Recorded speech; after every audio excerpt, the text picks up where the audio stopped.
একটা জিনিস পেতে গেলে আরেকটা জিনিস ডেফিনেটলি হারাতে হয়। যেমন রাস্তায় দাঁড়িয়ে ফুচকা খাওয়া একসময় মানে অনেক পছন্দ করতাম, এখন খেতে পারি না। এখন খেতে গেলে সবাই সেলফি তুলতে আসে, ভিডিও করে ফেলে, আর এখন তো সোশ্যাল মিডিয়ার যুগ।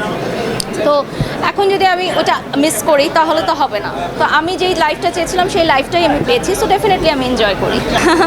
আমি কখনোই মনে করি না যে আমি একজন সেলিব্রিটি, এটা অডিয়েন্স বলবে। বাট হ্যাঁ, আমি আরও 10টা মেয়ের চেয়ে ডেফিনেটলি আলাদা, যেহেতু আমাকে অনেক মানুষ চেনে।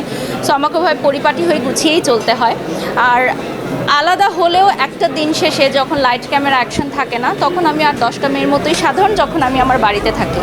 আসলে ডিফারেন্সটা এটাই যে আমরা ক্যামেরার সামনে কাজ করি, সো আমাদের প্রত্যেকটা জিনিসেই অনেক বেশি আমাদেরকে মানে মনোযোগী থাকতে হয়, যে কোনো ভুলের কোনো মাপ নেই। এই লাইফটা পাওয়ার জন্য আমরা অনেক বছর স্ট্রাগল করেছি। একটা সময় তারকাদের দেখতাম যে আপনারা ইন্টারভিউ নিতেন, তখন মনে হতো যে কখনো কি আমার ইন্টারভিউ নিবে। সো এখন যখন এই লাইফটা আমি এসেছি, তো ডেফিনেটলি আমি এই লাইফটা এনজয় করি। বাট এটা ধরে রাখাটা খুবই গুরুত্বপূর্ণ।